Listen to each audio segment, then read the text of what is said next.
everyone, welcome back and first of all wishing you a very happy Diwali और आज जो हम लोग एक we are doing a quick revision of the periodic table. इसमें it contains the major trends that the periodic table follows and apart from it the major exceptions जो कि generally that are the targeted exception जहाँ से question बनता है. ठीक है. So beginning with the atomic size. सबसे पहले एटॉमिक साइज़ का अगर जनरल ट्रेंड देखें तो इट इज़ कि left to right atomic size जो है वो डिक्रीज़ करता है and top to bottom atomic size increases. मतलब कि अगर अपना पीरियोडिक टेबल में आप जो है लेफ़्ट टू राइट जा रहे हो तो एटॉमिक साइज़ डिक्रीज़ करता है और टॉप टू बॉटम जा रहे हो तो एटॉमिक साइज़ इंक्रीज़ करता है. इसका एक सिंपल सा रीज़न भी होता है, अगर आपको रीज़न जानना हो तो, कि जब when you go from left to right तो क्या होता है कि आपका शेल जो होता है वो सेम ही रहता है बट नंबर ऑफ़ इलेक्ट्रॉन्स बढ़ते हैं तो नंबर ऑफ़ प्रोटॉन्स भी बढ़ेंगे. तो अभी अगर नंबर ऑफ़ प्रोटॉन्स बढ़ रहे हैं तो वो ज़्यादा खींचेंगे इलेक्ट्रॉन्स को सेंटर की तरफ, उसके कारण जो साइज़ है वो छोटा होता है. And when you move down a group उसमें नंबर ऑफ़ शेल्स ही बढ़ रहे होते हैं तो एट द एंड वो साइज़ बढ़ता जाता है. So this is the general trend for atomic size. Exceptions की बात करें तो ये है कि भाई जो नोबल गैसेस होता है, नोबल गैस यानी कि हीलियम वाला जो पूरा ग्रुप 18 होता है, helium neon argon krypton xenon radon, वो वाला जो पूरा ग्रुप है, they have the largest size in their respective period. जैसे कि हीलियम का साइज़ हाइड्रोजन से बड़ा होता है. टॉकिंग अबाउट जो नियॉन है वो जो पूरा सेकेंड पीरियड है उसमें सबसे टॉप पर लाया करता है. Same goes for argon. ठीक है. बात करते हैं एक्सेप्शन नंबर 2 की, that is radii of gallium is approximately equal to aluminium. अभी अगर आपको बोरॉन फैमिली याद हो, एक सेकेंड, हाँ, जो बोरॉन फैमिली होता है वो कैसा ऐसा होता है. बोरॉन फैमिली पूरा एक्सेप्शनल फैमिली है. ये होता है बोरॉन, एल्यूमिनियम, गैलियम, इंडियम, थैल, टीएल, मतलब I don't know the exact pronunciation. तो अभी ये है, अभी टेक्निकली देखें तो down the group size increase करना चाहिए यहाँ पर नीचे आते वक्त. बट ये नोटिस किया गया कि जो एल्यूमिनियम एंड गैलियम है उसका साइज़ नियरली सेम आ रहा है. एल्यूमिनियम और गैलियम का साइज़ नियरली सेम आ रहा है. इसका क्या रीज़न है? इसका जो मेन रीज़न है that is because of the 3D orbital and D shows poor shielding. अभी यहाँ पर जैसे ही जाएंगे इसमें 3D ऑर्बिटल आ जाएगा.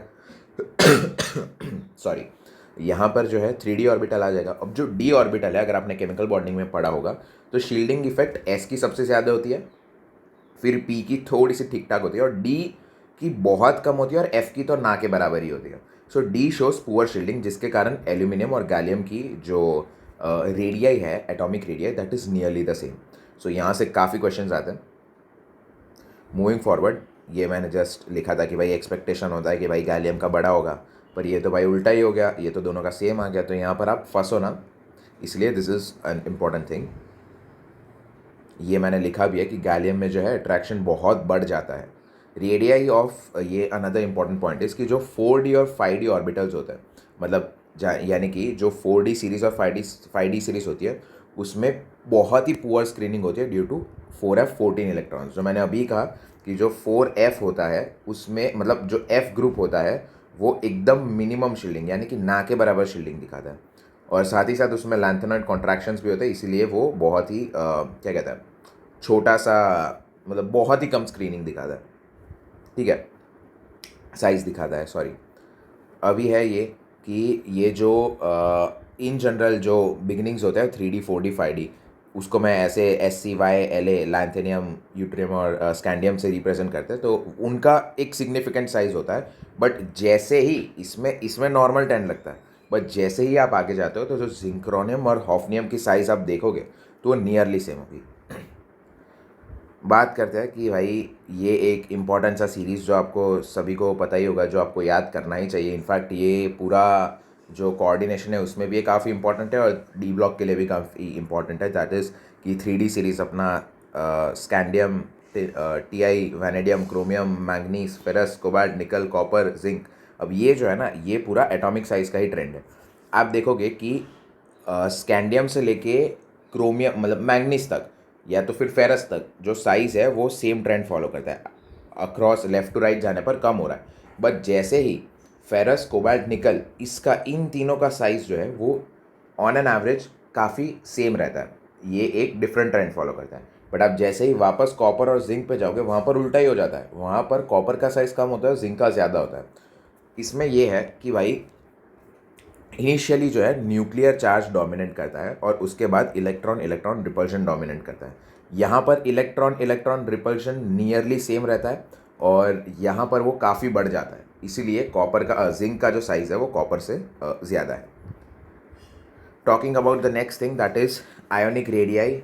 आयोनिक रेडियाई इज़ ऑल्सो बहुत इंपॉर्टेंट। इसमें यह है कि भाई जो आयोनिक रेडियाई होता है वो इन्वर्सली प्रोपोर्शनल होता है एटॉमिक नंबर के। ये होता है कि भाई बिकॉज ऑफ आइसोइलेक्ट्रॉनिक स्पीशीज़, ये सब ठीक है, ये इस पर इतना ध्यान मत दो। ये इंपॉर्टेंट है कि अगर आपके पास कोई भी सेम आयन आ जाए तो उसमें ए माइनस ए और ए प्लस में आयोनाइक रेडियाई ए माइनस का बड़ा होगा, फिर ए का होगा, फिर ए प्लस का होगा। इसका सिंपल सा लॉजिक है कि मान लो कि ये मेरा एक न्यूक्लियस है, ये मेरा एक एटम है और ये उसका न्यूक्लियस है। मान लेते हैं इधर है 10 प्रोटॉन, तो आइडियली कितना होना चाहिए, 10 इलेक्ट्रॉन होना चाहिए। तो यहाँ पर जो है 10 इलेक्ट्रॉन्स है, मैंने गिने नहीं है बट मान लो कि ये 10 इलेक्ट्रॉन्स है, ठीक है। अभी अगर 10 इलेक्ट्रॉन्स है तो ये तो न्यूट्रल एटम हो गया, यानी कि ए हो गया। अभी अगर ए माइनस है तो यहाँ पर कितने इलेक्ट्रॉन्स होंगे, 11। प्रोटॉन्स अभी भी कितने हैं, 10। इलेक्ट्रॉन्स कितने हो गए, 11। एक इलेक्ट्रॉन बढ़ गया, तो अभी इसके कारण ये इलेक्ट्रॉन इसके ऑपोजिट ऐसा रिपल्शन लगेगा, तो इसके कारण इसकी साइज़ जो होगी वो एक्सपांड करने की टेंडेंसी रखेगी, कुछ इस तरह से। मतलब यहाँ पर ये एक्सपांड करना चाहेगा। ए प्लस की मैं बात करूँ, ए प्लस में क्या होगा, नंबर ऑफ इलेक्ट्रॉन्स कितने हो जाएंगे, 9 ही हो जाएंगे। 9 ही नंबर ऑफ इलेक्ट्रॉन्स होंगे क्योंकि एक कम हो गया।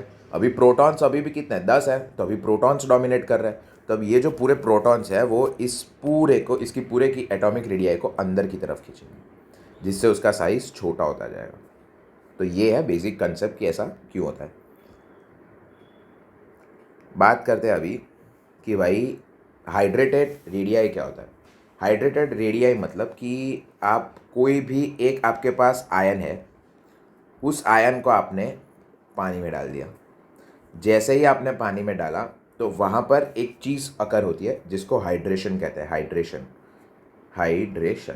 अब हाइड्रेशन में होता क्या, अगर इसकी फील चाहिए तो मान लो कि मेरे पास एक लिथियम आयन है, लिथियम का आयन है।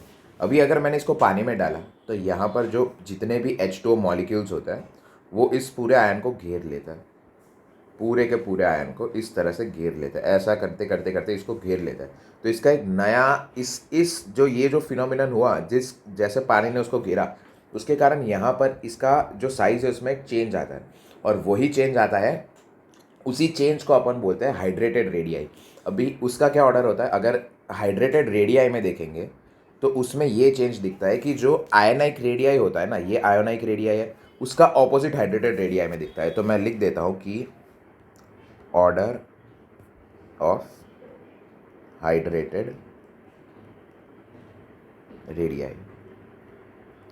हाइड्रेटेड रेडियाई के ऑर्डर में ए प्लस का सबसे ज़्यादा रहता है, फिर ए का आता है और फिर ए माइनस का आता है। तो इसमें एक बहुत ही फेमस क्वेश्चन पूछते हैं कि विच आयन इन दी एल्कली ग्रुप, मतलब द एल्कलाइन अर्थ ग्रुप जो सबसे पहला ग्रुप है उसमें which group will be having highest mobility in water and in normal. अगर इन नॉर्मल पूछा है तो जो अपना फर्स्ट ग्रुप होता है जो कि है कि lithium, sodium, potassium, rubidium, caesium को उतना इन्वॉल्व नहीं करते, तो अगर इतना हाइड्रोजन को भी नहीं कंसिडर करते। तो अभी अगर इन नॉर्मल मीडियम पूछा हो तो रुबिडियम आरबी प्लस का सबसे ज़्यादा होगा। बट जैसे ही आप इसको पानी में डालते हो तो मोबिलिटी जो है वो लिथियम आयन की सबसे ज़्यादा हो जाएगी। आप नॉर्मल मीडियम में देखोगे तो मोबिलिटी जो है लिथियम आयन की सबसे ज़्यादा होगी क्योंकि वो छोटा है। पर जैसे ही आपने इसको पानी में डाला तो इसका हाइड्रेटेड रेडियाई इतना बड़ा हो जाएगा कि जो आयनाइक रेडियाई उसका था उससे एकदम ही ऑपोजिट ऑर्डर आ जाएगा। तो उस कारण से आरबी की आयनाइक रेडियाई सबसे ज़्यादा होगी पानी में, सबसे कम होगी, मोबिलिटी सबसे ज़्यादा होगी आरबी की पानी में। So mobility is directly proportional to, directly नहीं, इसको ऐसे समझते हैं कि मोबिलिटी, एक एग्जाम्पल से समझते हैं, mobility of lithium is maximum in general but minimum in water. इसका रीज़न है due to its large hydrated radii. एक इम्पॉर्टेंट पॉइंट था. बात करते हैं आयनाइजेशन एनर्जी की. आयनाइजेशन एनर्जी की होता क्या है ionisation energy? Ionisation energy is amount of energy required to remove one electron from its isolated gaseous atom. Isolated gaseous atom मतलब कि भाई ये एक इसका ऑर्बिट है, यहाँ पर एक इलेक्ट्रॉन है, अभी उस इलेक्ट्रॉन को निकालने के लिए कितना एनर्जी चाहिए, उसको आयनाइजेशन एनर्जी बोलते हैं. जनरल ट्रेंड देख लेते हैं. लेफ्ट टू राइट जो है इंक्रीज करता है, टॉप टू बॉटम डिक्रीज करता है. इसके एक्सेप्शंस बहुत इंपॉर्टेंट है. सबसे पहला जो मोस्ट आस्क्ड क्वेश्चन है कि भाई जो सेकेंड पीरियड है उसमें अगर जनरल ट्रेंड देखें तो लेफ़्ट टू राइट इंक्रीज़ करना चाहिए. तो जो lithium beryllium boron carbon nitrogen oxygen fluorine neon है उसमें से तो भाई ये ऑर्डर होना चाहिए कि नियॉन का सबसे ज़्यादा, फिर फ्लोरीन, फिर ऑक्सीजन, फिर नाइट्रोजन, इस तरीके से. बट ऐसा देखा नहीं जाता, ऐसा नहीं ऑब्जर्व किया जाता. इसमें होता क्या है कि जो सेकेंड और थर्ड एलिमेंट्स है आप उसको स्वैप कर दो. जैसे कि बोरॉन थर्ड है उसको सेकेंड ला दो, बेरिलियम सेकेंड है उसको थर्ड ला दो. सेम वे कार्बन को छोड़ दो, ऑक्सीजन को सेकेंड लाओ, नाइट्रोजन मतलब ऑक्सीजन को आगे लाओ, नाइट्रोजन को स्वैप करो. तो ये ऑर्डर देखा जाता है, एक्चुअल जो रियल ऑर्डर है of ionisation energy in second period. इसका रीज़न क्या है, ऐसा क्यों हो रहा है भाई? बोरॉन जो है, बोरॉन में इसमें क्या है कि जो half filled and fully filled का कंसेप्ट लगता है. अभी जितना स्टेबल होगा, मतलब अगर फुल्ली फिल्ड हुआ या हाफ फिल्ड हुआ तो आपका जो स्पीशी है वो स्टेबल हो जाएगा. तो वही चीज़ यहाँ पर देखी जा रही है. ठीक है, जैसे कि बेरिलियम में आयनाइजेशन एनर्जी ज़्यादा लगानी पड़ेगी क्योंकि वो हाफ फिल्ड हो जाएगा. Same goes for nitrogen. Nitrogen में भी सेम ही चीज़ फॉलो करेंगे. ये सेम आपको बस इतना याद रखना है कि भाई मेरे को बेरिलियम बोरॉन को रिप्लेस करना है और नाइट्रोजन ऑक्सीजन को. Same goes with the third period, same logic. होना क्या चाहिए, ये एक्सपेक्टेशंस क्या थे कि sodium, magnesium, aluminium, silicon, phosphorus, sulphur, chlorine, argon. But ऐसा नहीं ऑब्जर्व होता. होता क्या है कि जो ये दो है वो अपनी पोजीशंस को स्वैप कर लेता है. जैसे कि यहाँ पर उन्होंने ये फॉस्फोरस और सल्फर ने अपनी पोजीशंस जो है वो स्वैप कर दिया. ठीक है, बात करते हैं टॉप टू बॉटम के एक्सेप्शंस की. लेफ्ट टू राइट तो अपन ने देख भी लिया. सबसे पहला है कि inert gases have highest ionisation energy in the period. सही बात है. ऐसा क्यों? रीज़न क्या है इसका? रीज़न ये है इसका कि अगर आपके पास इनर्ट गैस है, ठीक है, अभी इनर्ट गैस जो है उसमें तो number of electrons already maximum है ना, वो तो एक स्टेबल कन्फिग्रेशन में है, तो वो तो चाहेगा ही नहीं कि अपना इलेक्ट्रॉन दे किसी और को. तो फिर भी आप उसका इलेक्ट्रॉन निकाल रहे हो तो फिर उसके लिए तो ज़्यादा एनर्जी डालनी ही पड़ेगी. ठीक है, बात करते हैं आयनाइजेशन एनर्जी ऑफ गैलियम. ये बोरॉन फैमिली है ही बकवास, सब में एक्सेप्शन है. अगेन सेम चीज़ ऑब्जर्व होती है. Down the group ionisation energy decrease करना चाहिए, पर गैलियम का है वो ज़्यादा आ रहा है एल्यूमिनियम से. ये एक बहुत ही मतलब बोरॉन फैमिली का आयनाइजेशन ऑर्डर आप कमेंट ही नहीं कर पाते. वो एक्चुअली ऐसा होता है कि सबसे पहला सबसे ज़्यादा मतलब ये बोरॉन, फिर Tl, फिर गैलियम, फिर एल्यूमिनियम, फिर इंडियम, ऐसा होता है. तो इसको याद रखना ऐसे तो मुश्किल है, तो उसके लिए एक स्पेशल W आता है, W फॉर बोरॉन फैमिली. आप ऐसे डिफरेंट लाइंस बना दो, उसमें सबसे ऊपर आएगा बोरॉन, फिर आएगा Tl, फिर मतलब आप W के फॉर्म में पूरा उसको लिख दो कि जो बोरॉन फैमिली होते हैं ना, boron, aluminium, gallium, indium, thallium, इतना आपने लिख दिया. अभी आप चेक करो कि भाई सबसे ऊपर क्या आ रहा है, बोरॉन आ रहा है, फिर Tl आ रहा है, फिर गैलियम आ रहा है, फिर एल्यूमिनियम आ रहा है, फिर इंडियम आ रहा है. तो ये जो है ये इसका ट्रू ऑर्डर है. B A boron, Tl, gallium, aluminium and indium. Tl and indium has lanthanide contraction as a reason why, while gallium and aluminium has poor shielding of 3d10 as a reason. ये मतलब मैंने सिर्फ reason लिखा है कि इतना ये unpredictable और ऐसा ऑर्डर क्यों आ रहा है. ये जनरल है कि भाई ऑर्डर ऑफ आयनाइजेशन एनर्जी में 5D, 3D और 4D की, 5D की ज़्यादा होती है, फिर 3D आता है, फिर 4D आता है. बात करते हैं इलेक्ट्रॉन एफिनिटी. एफिनिटी मतलब चाह, इलेक्ट्रॉन को पाने की चाह. इसका जनरल ट्रेंड है कि भाई लेफ्ट टू राइट इंक्रीज करेगी, top to bottom it decreases. ठीक है, top to bottom it decreases. Exceptions देख लेते हैं। More negative delta H E G equals to more, मतलब ज़्यादा जितना ही नेगेटिव स्पीशी होगा उतना ही ज़्यादा इलेक्ट्रॉन एफिनिटी होगी। सेकेंड पीरियड में एक ये चीज़ है कि भाई ये जो अपन पूरा चेक करते हैं, ये इसका सिर्फ इनिशियल में थोड़ा सा दिक्कत होता है कि भाई बोरॉन जो है वो आगे आ गया।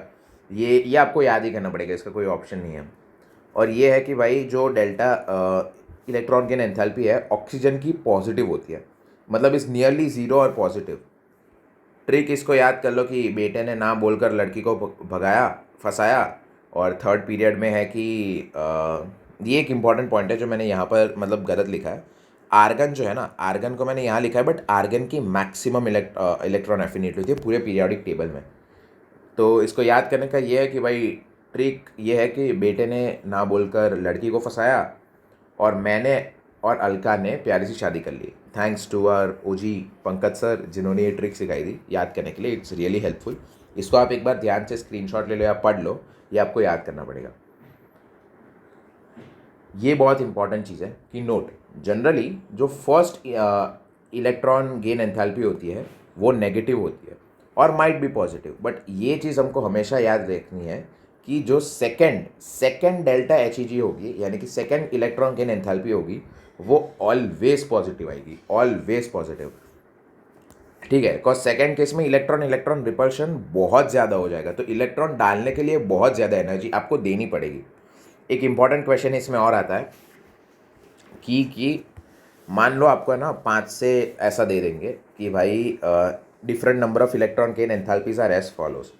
पहली होगी कि 346 जो भी यूनिट है एक्स यूनिट बोल देता है, फिर होगा 547 एक्स यूनिट, और फिर दे देंगे 3248 एक्स यूनिट।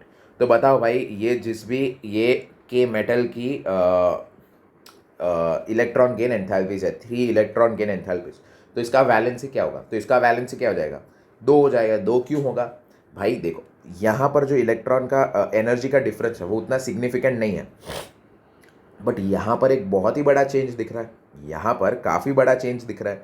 तो ये जो चेंज आपको दिख रहा है ये इसीलिए होगा क्योंकि भाई सेकेंड इलेक्ट्रॉन के बाद इसका मतलब यही हुआ ना कि ए पूरा स्टेबल हो गया। अभी आपको बहुत ज़्यादा एनर्जी देनी पड़ रही है इसको निकालने के लिए। ठीक है, सो ये एक इंपॉर्टेंट क्वेश्चन यहाँ पर बनता है जो अपन ने कवर कर लिया।